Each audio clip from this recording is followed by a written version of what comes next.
Hello, everyone, and welcome to yet another debrief session. Today, I have with me Keshav, who is a chartered accountant by profession, who recently aced the GMAT with a wonderful and a stellar 685. But that's not the story. That's just the end of the story. If we speak about his story in numbers, his story looks a little bit like this.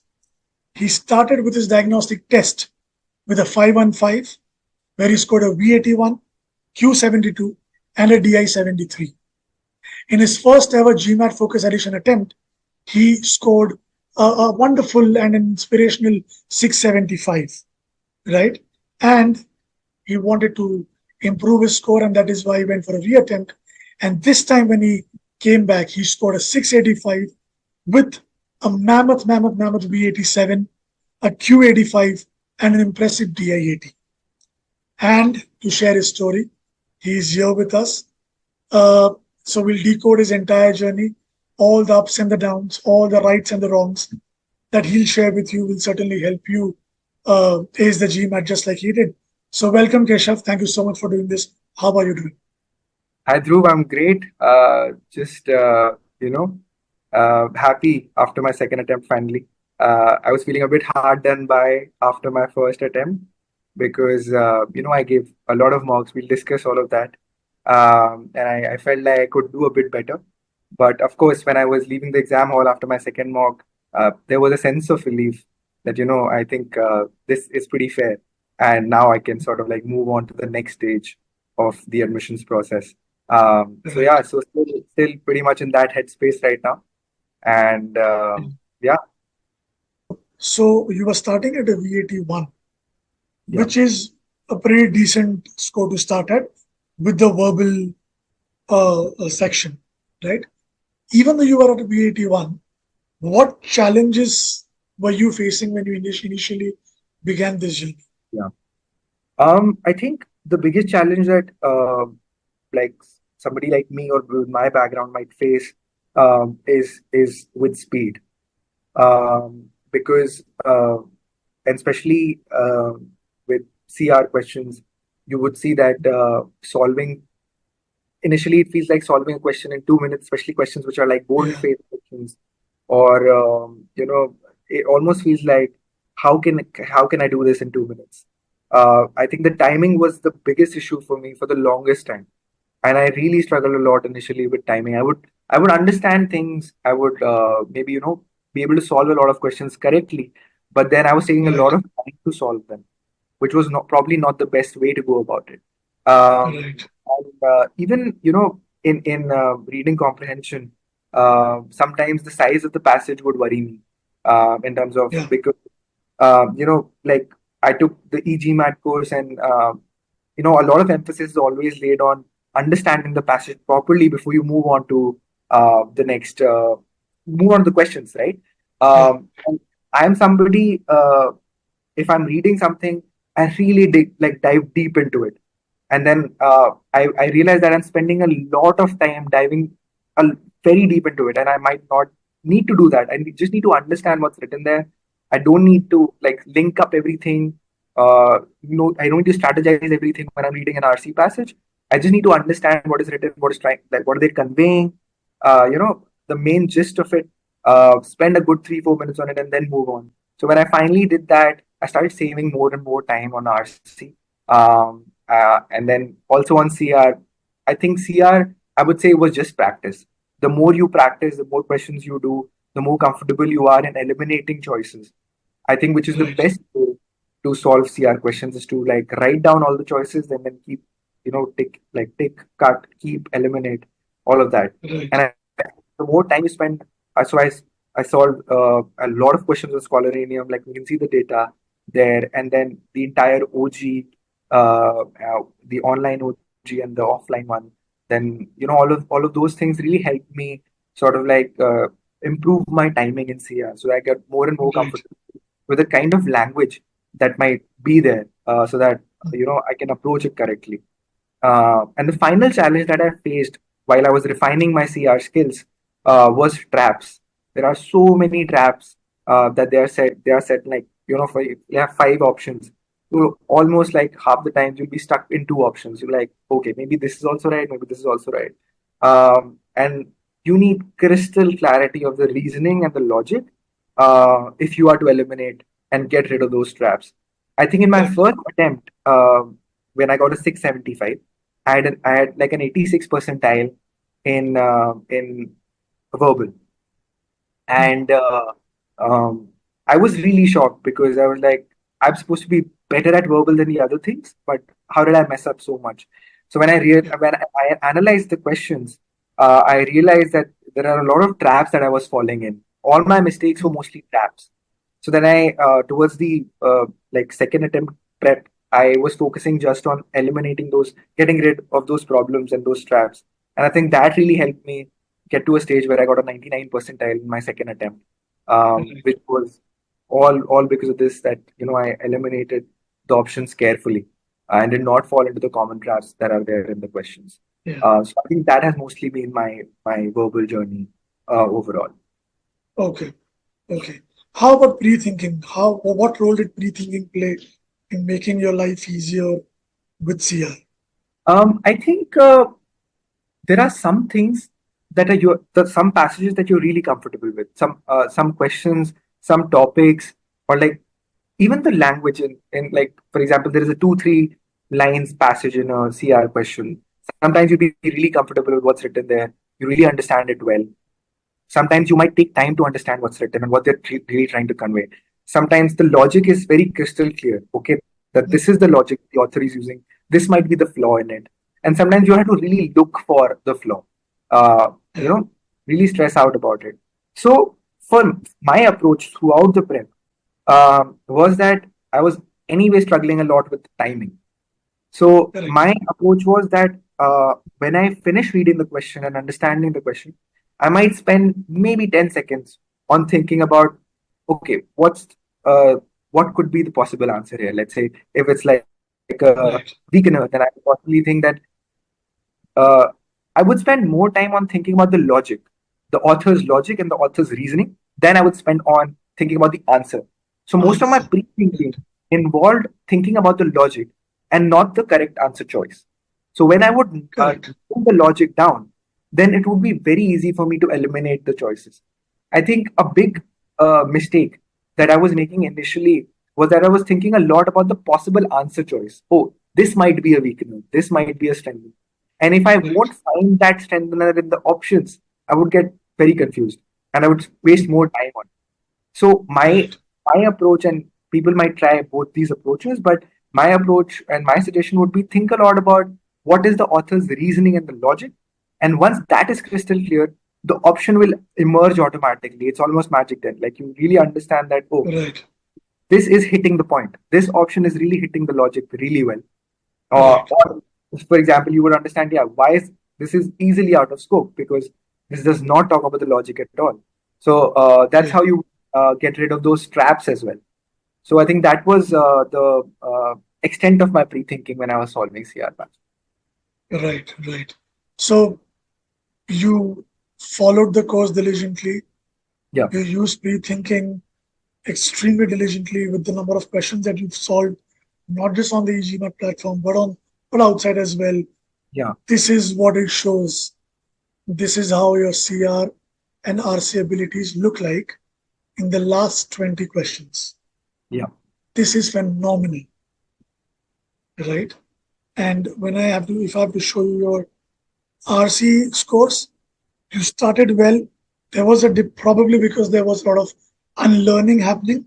yeah, And then when the learning happened, you see yeah, this upward curve. yeah, These are all standard timing quizzes. yeah. These are not relaxed quizzes. So I, fantastic effort there. And I would really want to commend you because a V87 is a rare achievement. thanks. It doesn't happen every day with everybody. Many dream for it. Yeah, Many are even scared to dream about it, but you've done it. So kudos to you on that and well deserved. thanks.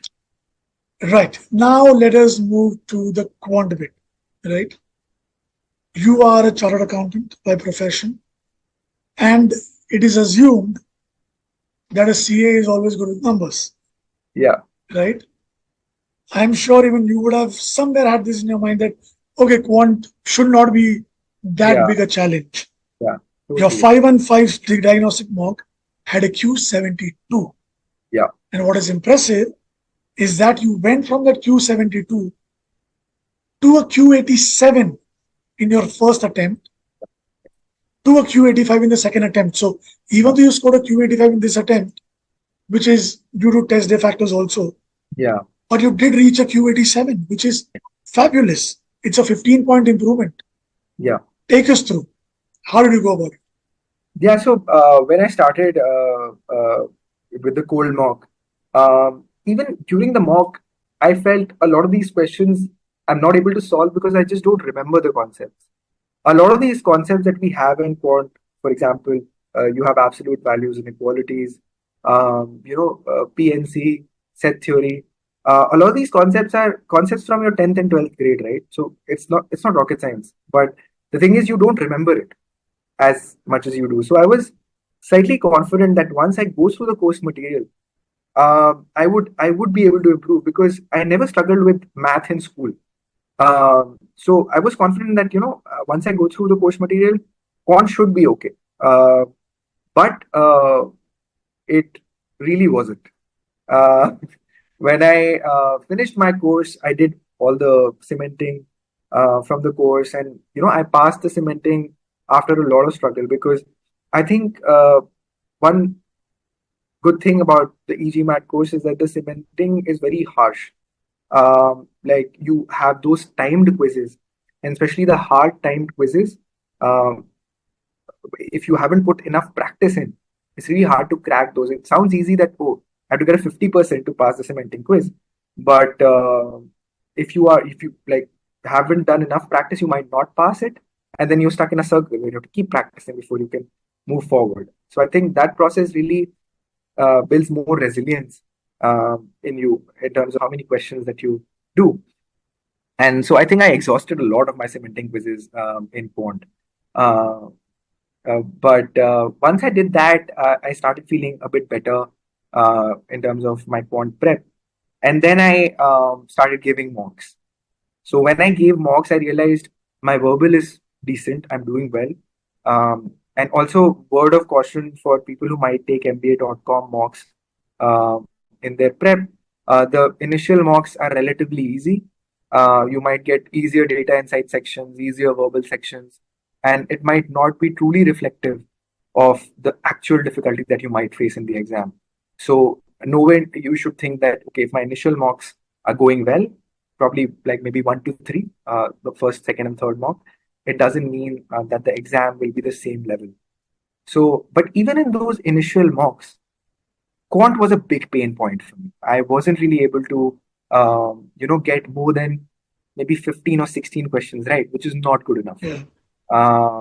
So that's when I decided that okay, practice is the only way out. And what I'm going to do is that I'm going to just increase this. Sorry for using this word because I'm a chartered accountant, but inventory of questions that I have under my belt. Because the Right. thing is, knowing concepts is one thing, but knowing the application is a completely different thing. And getting better at application, the only way to do it is increasing your exposure to all types of questions that are tested Hmm. in the exam. Because the thing is, you might be able to solve, let's say, a speed distance time question in 5 minutes if it's a completely brand new question that you're saying for the first time. But that's Yeah. not ideal. You should be able to do it within 2 minutes, within 2.5 minutes. And for that, you need a different approach to solving those questions.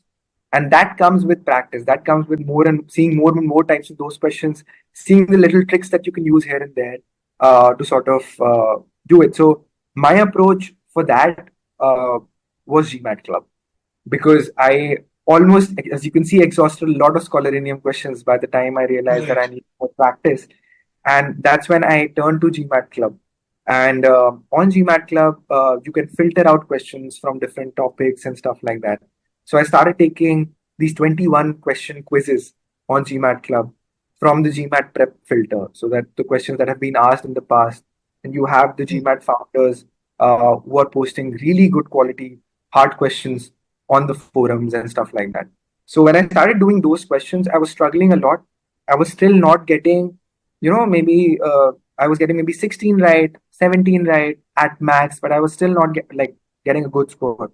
I might have done possibly 700 questions on GMAT Club just for quant Okay.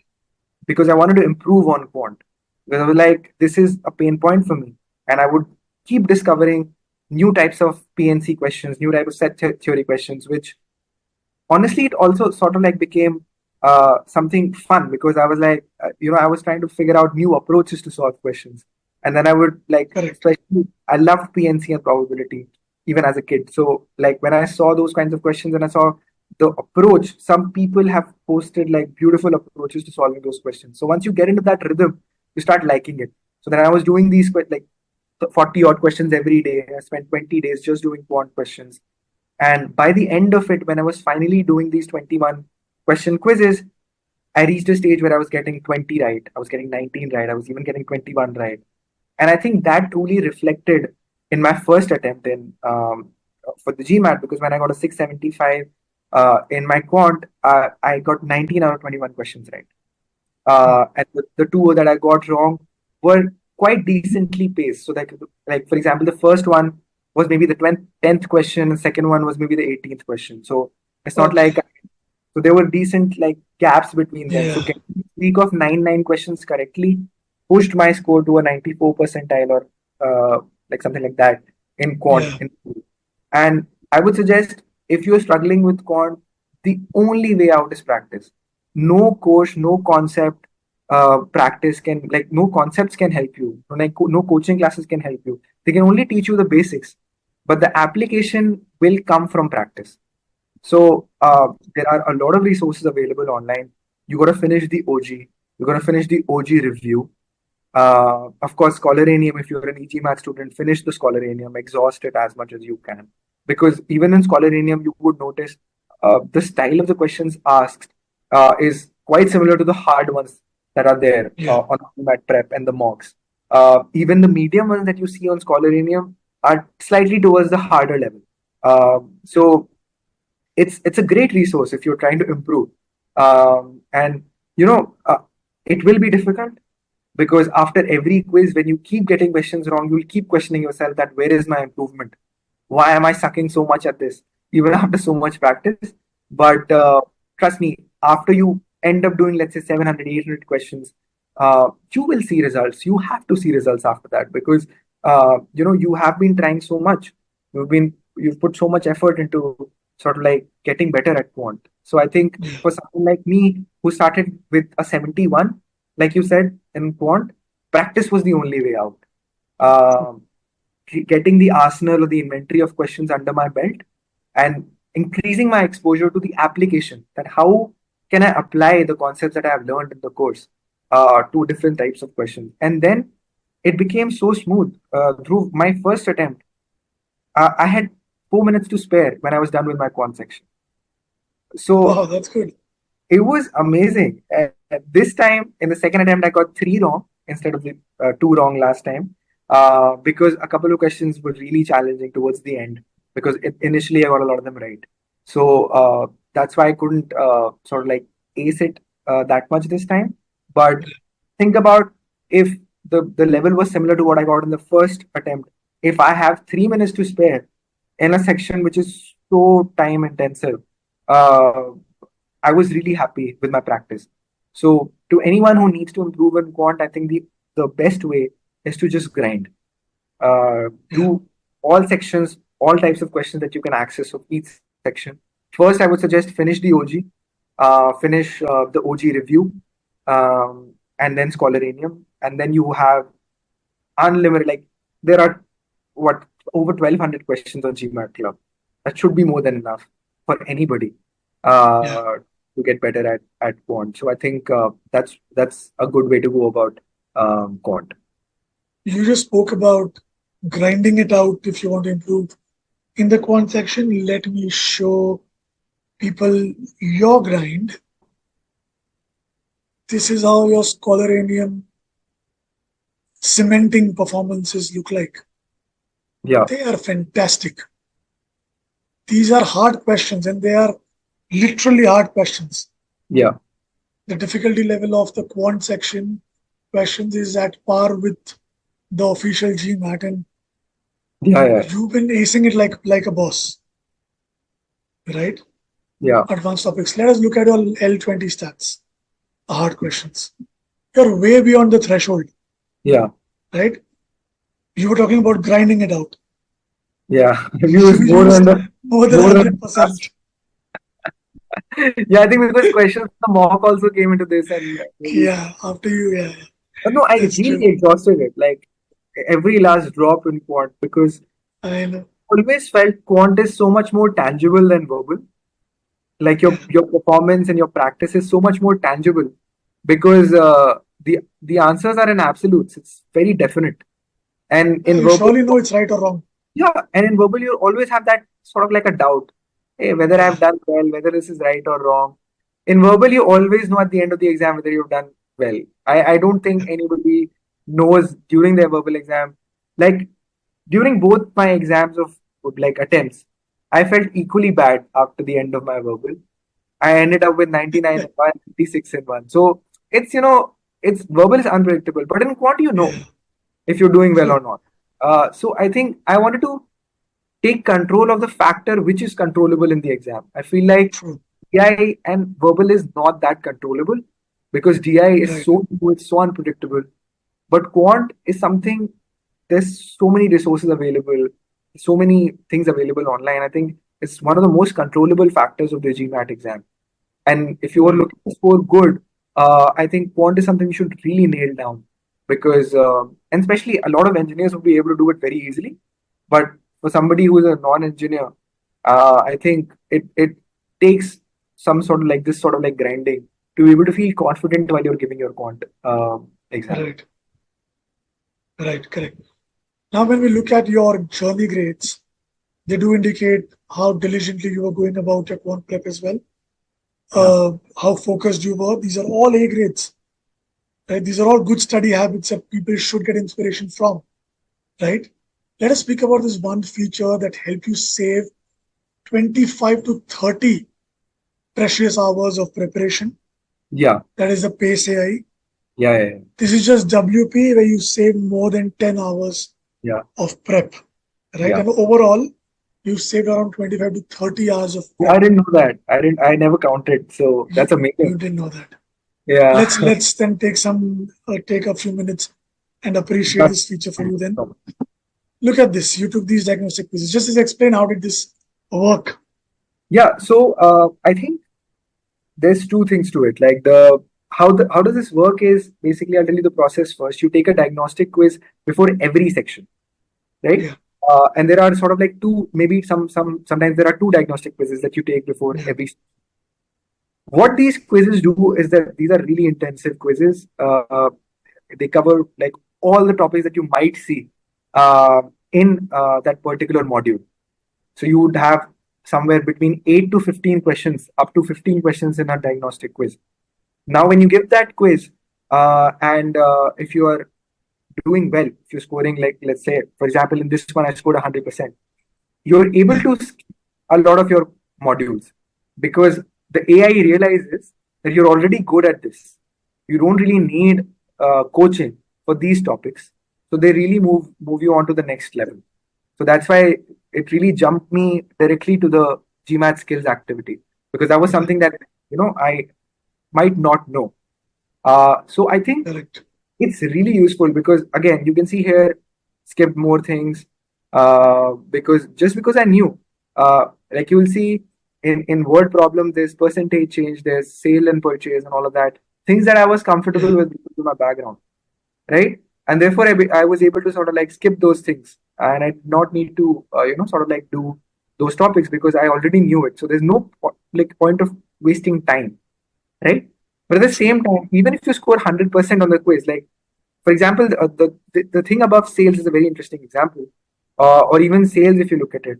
I scored 100% in the diagnostic quiz, but I just skipped four modules, not the entire thing, Yeah, because AI knows that in let's say 6.7 or 6.8, there might be a few things I might need for the GMAT skills. So it wouldn't simply skip everything just because you did well. on your diagnostic quiz. It'll only skip those things which it feels is like, or it knows that you might not need to waste your time on. So it was a big time saver, because along with work, it's really hard to sort of like, put in those many hours. And when you look at, let's say, word problems, you look at 29 hours of work, you feel like, okay, that's a lot. But when you end it, you probably did it in what, 19 hours or whatever like that. So I mean, I think it's really useful, that diagnostic quiz. Word of caution here for anybody who uses this is that sometimes for the topics that you're not good at, uh, it can be really harsh. You are doing a diagnostic quiz, you might get two questions right out of 10, and you feel like such a loser after that. But it's really important to do that, because the thing is, you Yeah. might think you are good at a certain topic, but you don't know the kinds of skills that are being tested in that topic. And only the diagnostic test can tell you that these kinds of skills are being tested in that topic. So I might think that I'm really good at permutations, combinations, but I don't know whether PNC is being tested with probability in a way that I might not know how to do it. And therefore, it might be really useful to take that quiz so that I know whether I can skip it or not. Right. And if you do well in that quiz, the skipping is well worth it. So I think the pain that you go through of getting 2 out of 10 right in a lot of topics is worth it at the end, if you are also able to, like you said, I saved 25 hours in Yeah. total.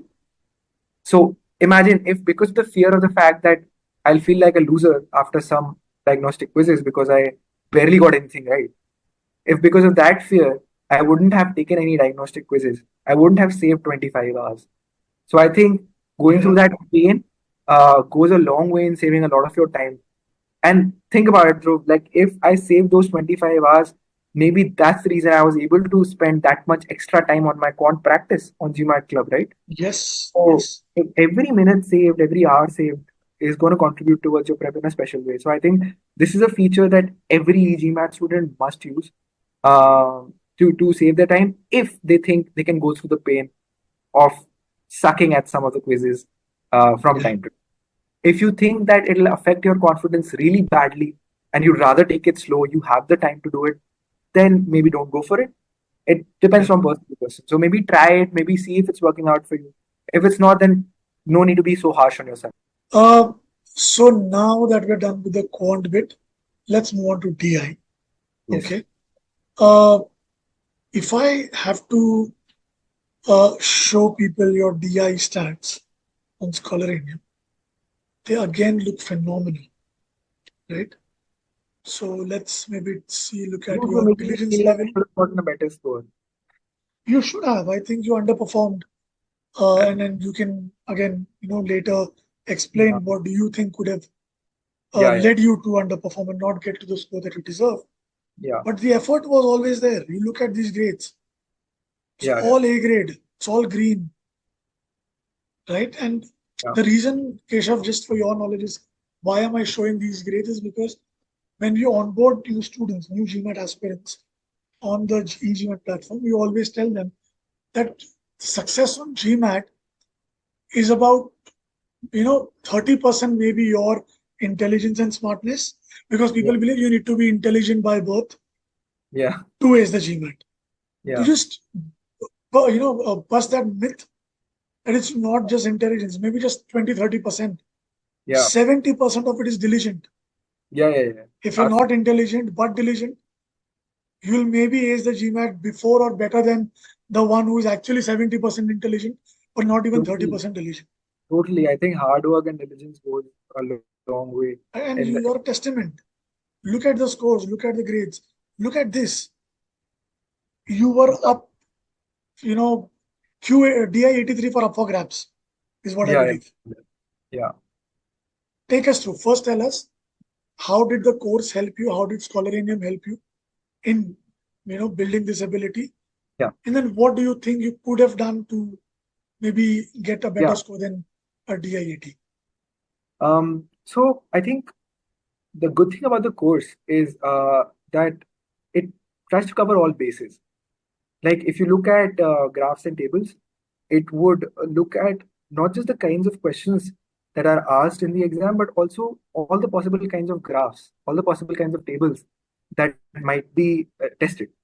So Right. that's when, for the first time when you're studying it, you get an idea of, okay, this might be tested. This is how long it might take. These are the traps that I Right. might fall in. For example, common trap is you always confuse between absolute numbers and relative values and percentages and Yeah. stuff like that. So the course like tests all of that.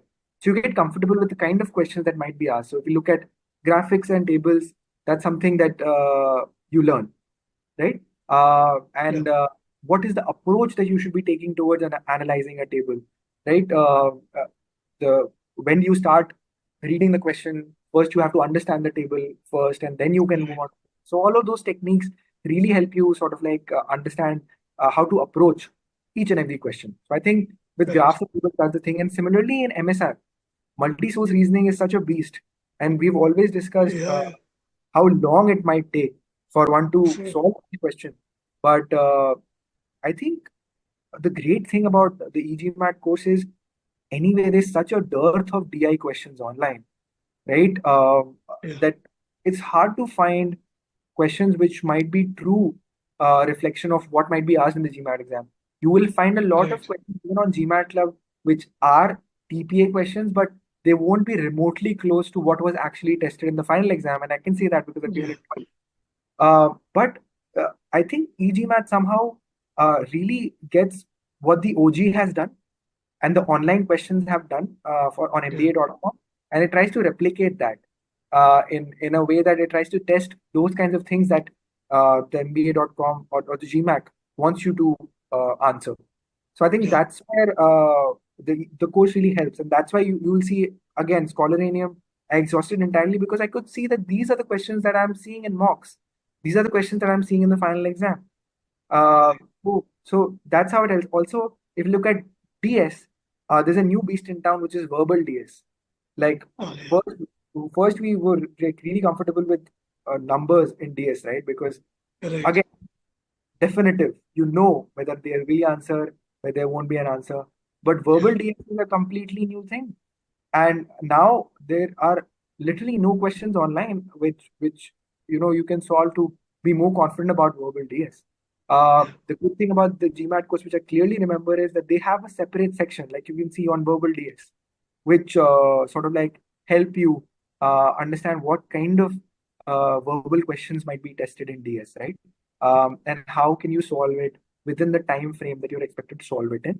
And you can see that in this, even in the DS journey, in verbal DS, I struggled initially, but then when I practiced more questions on Scholaranium and I reattempted those questions on the course, I improved on verbal DS as well. So these are questions that are rare and you Yeah. might not find elsewhere.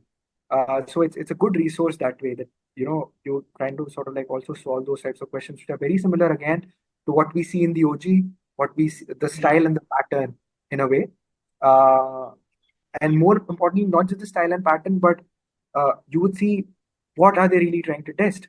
For example, in verbal DS, they're not really trying to test whether you can sort of like do anything with numbers. They're trying to see whether with the given information and the statements, whether you can form a conclusion, if you can see that is this enough or not. So it's a very new form of DS, which I think people should practice a lot on, because there will definitely be at least one or two questions from verbal Yeah. DS. Happened in both my attempts, and those both of them were something which I hadn't seen before, but I was still comfortable in my approach. I knew what to do because Mm. I had studied it before. I wasn't completely shocked. You would see on Reddit, like a lot of people are really taken aback when they see verbal DS questions in mocks and final exams, because Yeah. most DS practice is centered on quant. But Quant. if you have specifically dedicated time towards questions which are purely verbal DS, I think you wouldn't be shocked. And at least saving at least your 20 or 30 seconds recovering from that shock to sort of like spend more time on solving that question correctly might go a Yeah. long way in saving your time in the True. DM. So I think that's how the course material helped me, and I think these are the highlights which I found really useful in the course material. Right. Right. Now let's talk about the last mile push. Right. Yes. When we both came in contact and we Yeah. discussed, you were on a trip enjoying and I was here waiting for you to come back Yeah. so that we could start and get you going.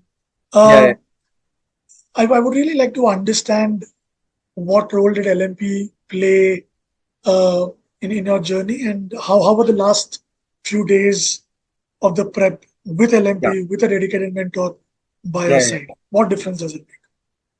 Okay, so I think after my first attempt, I was anyway planning to give another attempt because I felt like 675 isn't enough, given the amount of hours that I put in. As you can see from the Scholarinium and like about the GMAT Club, and we have discussed it at length about how many things I did for the prep. So I felt like it's not truly reflective of what I deserve, and that's why I want to go for another attempt. Soon after my exam, I was going on a 3 week long trip and because I was confident enough that after my first attempt, I'll be at a place where I'll be able to sort of like chill out for a bit. Yeah, But that's when Dhruv got in touch with me, and he asked me that we've seen your data on Scholarinium, and your performance on Scholarinium, and your first attempt, and we definitely see that you can improve from here. And so you should sign up for our LMP, and we will be guiding you through this entire process. And I felt a certain comfort when I was told that there will be someone guiding me throughout this process, because online instruction on pre-recorded videos and solving questions, and overall you don't have a lot of friends doing GMAT with you. It's a yeah, very lonely journey. It's hard to sort of like validate whether what you're doing is right. So I think that's what you helped me with. When you gave me, so when I came back from my trip, we sat down, we discussed my first attempt in detail, we discussed my Scholarinium experience in detail, we discussed, crunched down the numbers there. And that's when you gave me a plan for the next right. 3 weeks, because my attempt was scheduled from like 3 weeks when we started this Yeah, prep. So, that's when we saw that, okay, these things can be improved. These things just require maintenance, and yeah, what you can do to improve these things. And to sort of have that plan made for me by someone who is experienced in this, who has helped other people improve their scores, uh, I was like, I can trust them blindly right now, because maybe I've already given one attempt, right? yeah, Let's see, let's try and trust Dhruv, and let's see, what happens, because I would be lost otherwise. Because the thing is, yeah, when you do your first attempt, you have a plan, you've done everything. But the second attempt, what do you change? You're really unsure about what do I need to change? What are the yeah, areas I have to focus in? And also, given the time constraint that you have for your second attempt, you can't give forever for your second attempt. Like, so I think true. in that given time frame, having a tried and tested plan, people who know, and also good thing is data. Like, you had everything from my Scholarinium data to my mock data, so that you Yeah, knew that these are the pain points that need to be addressed. So having that plan ready, the number of hours ready in front of me, I had a clear path that, okay, this is the grinding that has to be done for the next 20 days. And that yeah, really helped. The kind of resources that LMP gave me, you gave me a set of videos, a set of lectures that I should be visiting, should yeah, be doing, and set of questions that I should be doing.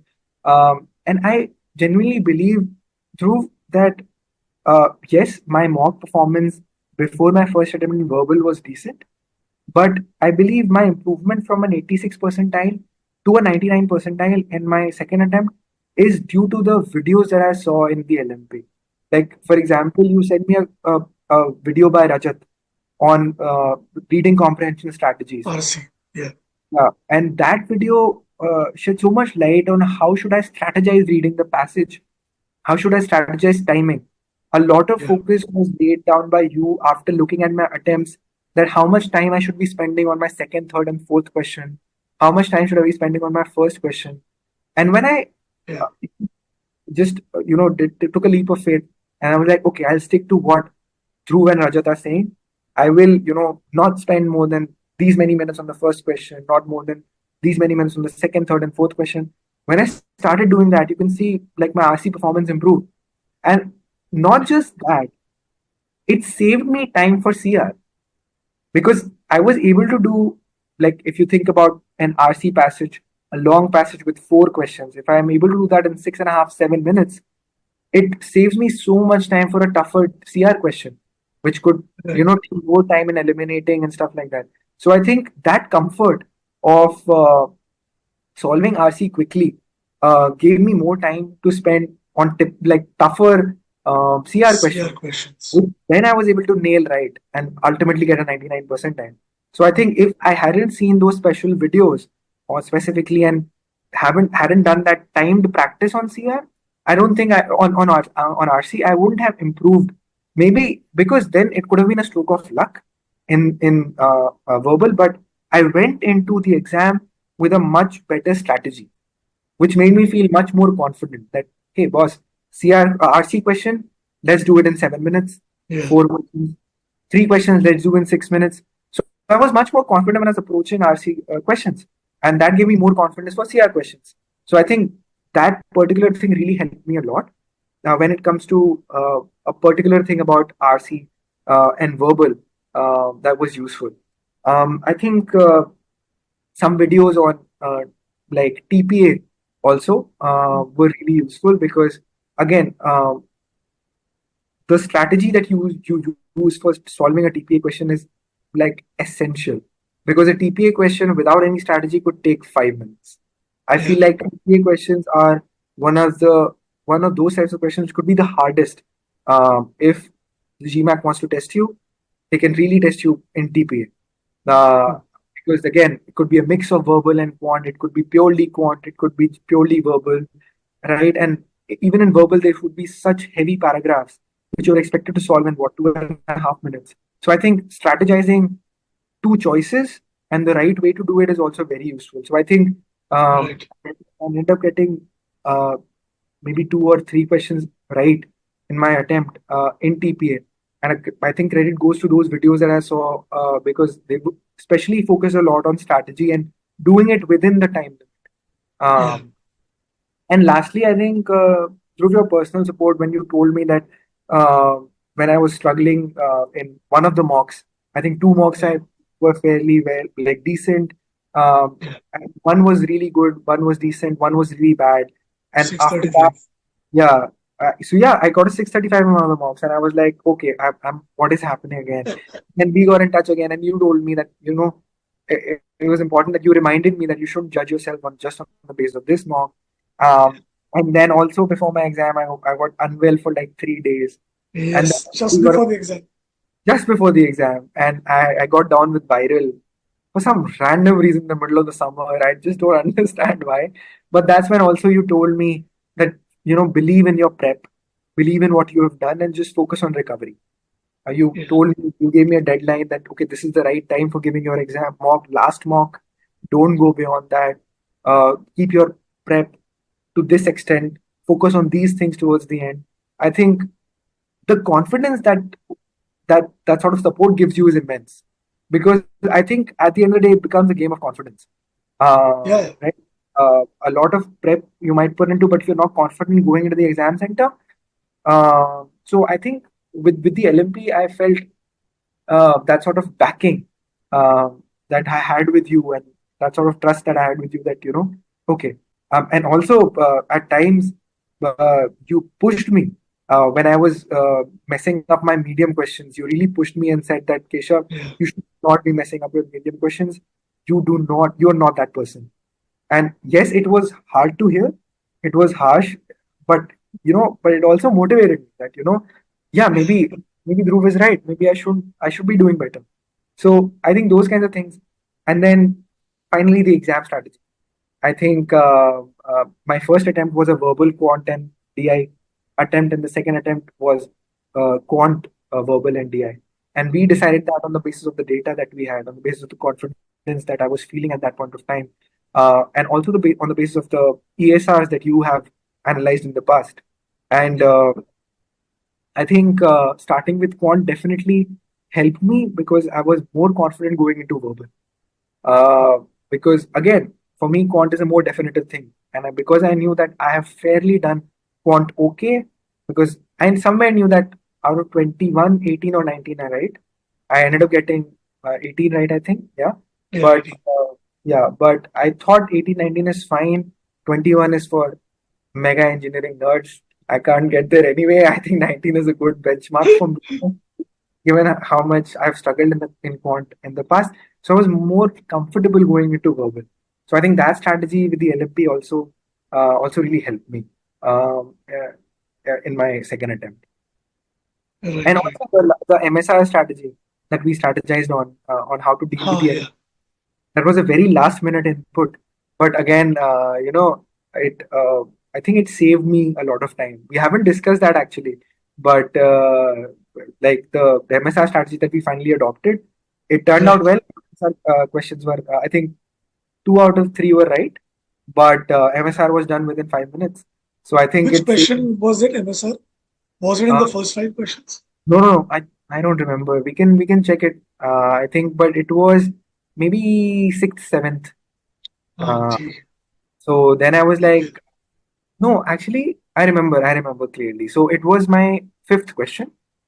Hmm. Uh, the Okay. problem is, by the time I finished 4 questions, I only had 36 minutes left. So I spent 9 minutes on the first 4 questions. Uh, Okay. like, okay, now MSR has come. Now let's think about what Dhruv said. Let's try and tackle it as quickly as possible. So I analyzed. I saw that the first question of the MSR was quite complicated. So Hmm. I was like, this will take some time in solving. I don't have the time to solve this. So Yeah. I skipped that one. I just did my best guess. The next 2 questions, I felt like, oh, I can do this. This can be solved in like a 30 seconds, 40 seconds. Because I read the passage. I'd given the passage 2.5 minutes. Yeah. So I knew the data there. So ultimately, through by 36 minutes, I started. By 32, I was done with my MSR. That's So, fantastic. so that really saved me a lot of time, and therefore I could spend more time on graphs. Graphs take a tremendous amount of time sometimes, Yeah. and so does TPA. And DS really depends. Some DS you can solve even in 30 seconds. Some DS might Right. take up to about 3.5 minutes. So the time, almost 3 minutes that I saved in MSR, I was able to distribute better in the graphs and TPAs. Hmm. So I think that really helps. So these kinds of strategies, which would of course differ from person to person, Yeah. I think made a difference in my final attempt. We discussed this strategy Yeah, only uh, 10 hours before your test.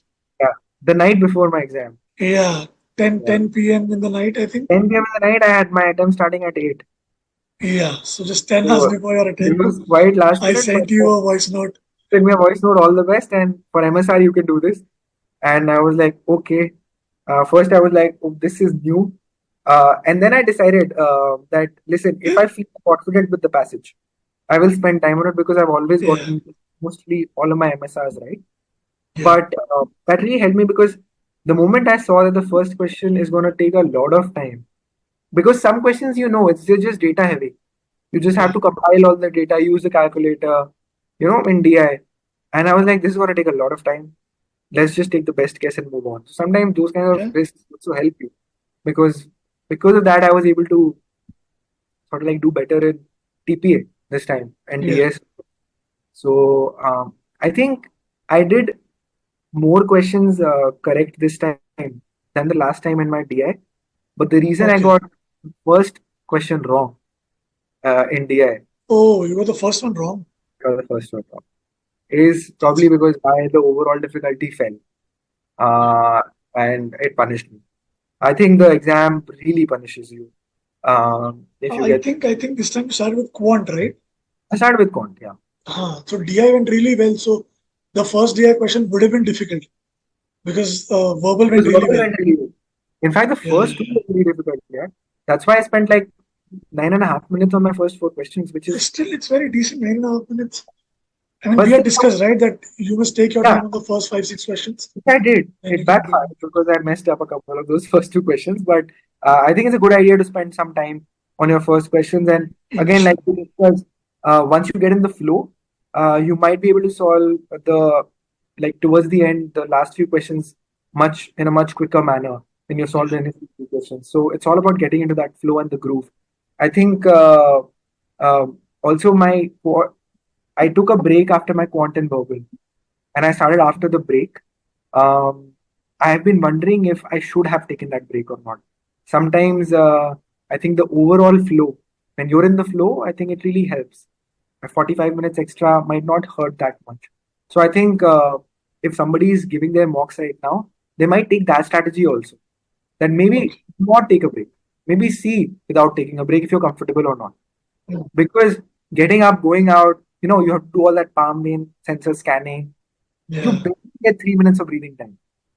True. And then you're keen to start again. Uh, if you feel like your flow is really good, don't take the break. Just go for it. Yeah. So maybe if I give my exam again during the admissions process, I might try this in my mocks.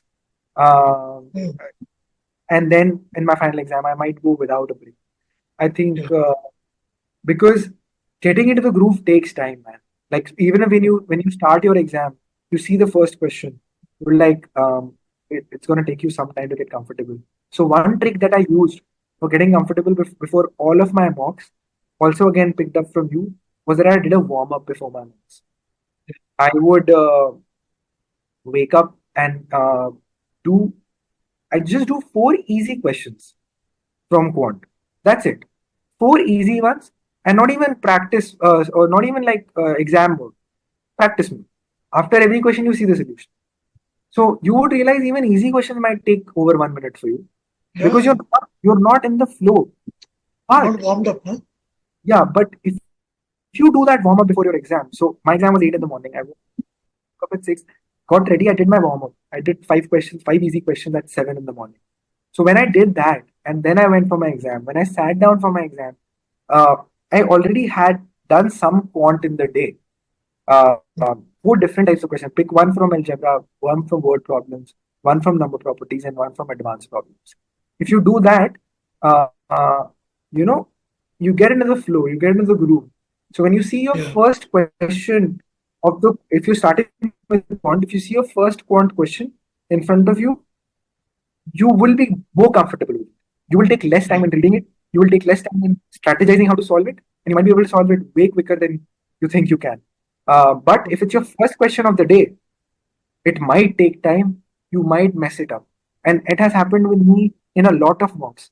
That when I start without a warm up and I see the first question, it hits you directly, and you're not well prepared.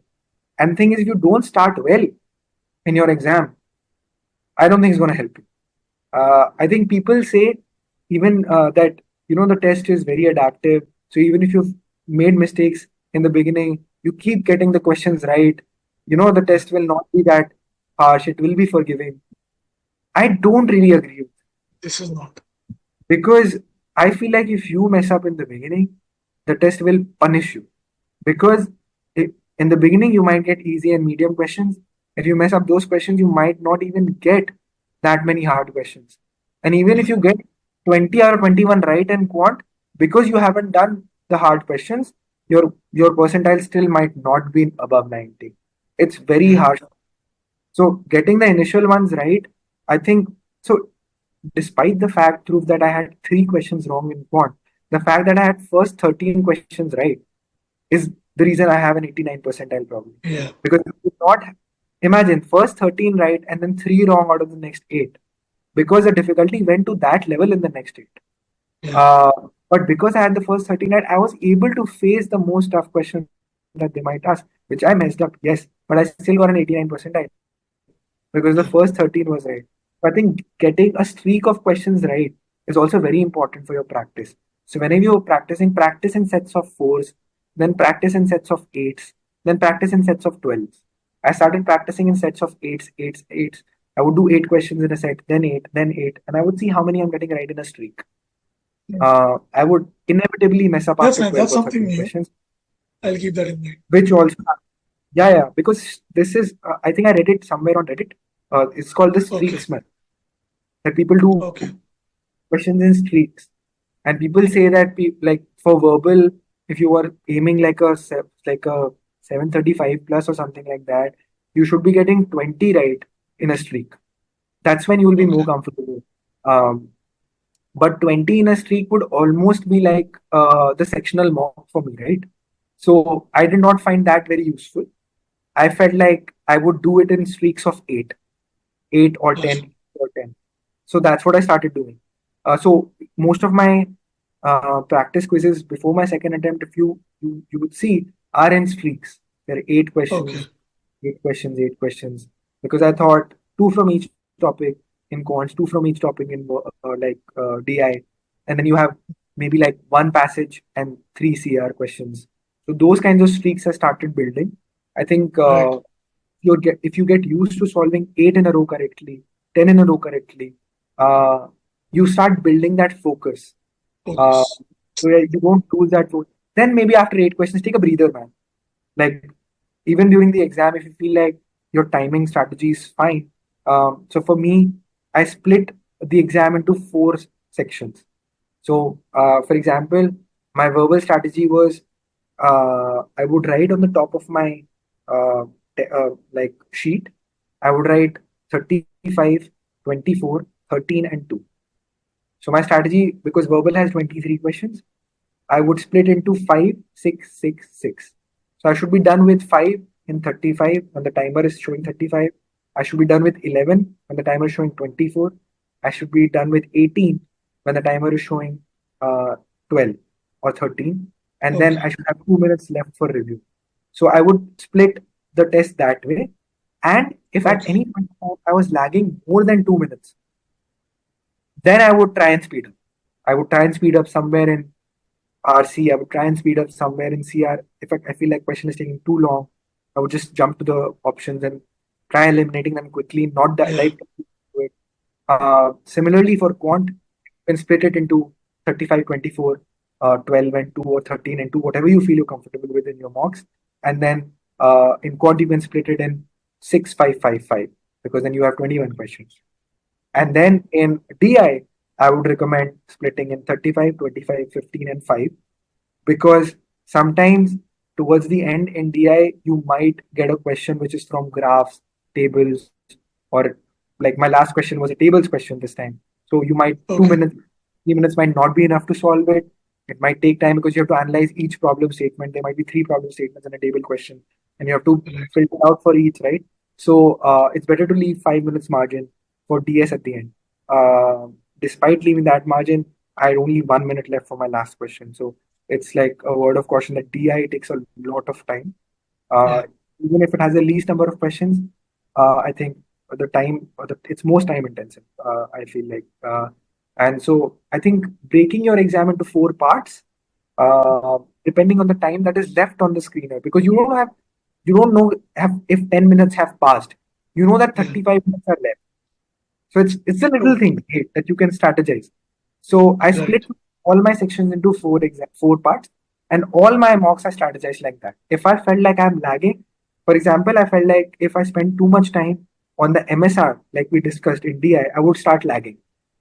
So that's why I was like, okay, Okay. 26 to 32, I have to finish this. So that in my eighth, ninth, and 10th question, I would have 5 minutes at least, 7 minutes at least Okay. to solve it. So that by the time I'm done with 25, done with 10 questions, I have 25 minutes. So I Mm. think that way, it's really useful to split your time in the exam. Wonderful insights, Keshav. These are things that even I would certainly go back to this video and make a note of, and so that I can like spread the same with Yeah, the other people. This may help. yeah, Keshav, I believe you've given out every possible thing that you could, yeah, which is great, and I really appreciate that.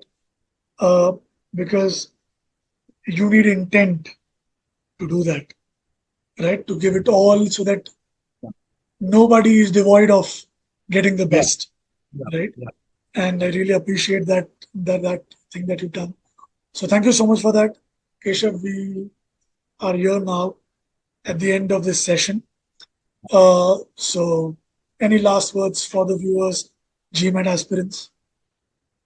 Um, I think just one thing.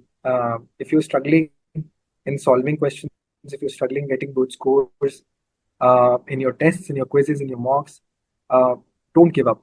I think practice is the only way out of it. There's no shortcut. There's no one on YouTube or any other platform can help you. It's just practice. It's the only way out. And Yeah. trust me, if you put in enough practice, results will come for sure. And don't think about how unforgiving the exam is, how a lot of it depends on luck. Just focus on the factors you can control, which is your prep Yeah. and that should be good enough uh, towards the end. So those are my final thoughts. Thank you so much for this, Keshav. It was a pleasure talking with you. It was a pleasure to have been a part of your journey, to have known you as a person. I've known you even more today during this session because you literally have poured your heart out so that people benefit out of it. And I really, again, thank you for that. So thank you so much for taking out the time. And Thanks, Dhruv. I wish you all the best. Thanks, Dhruv. All the best to you too. Thank you so much.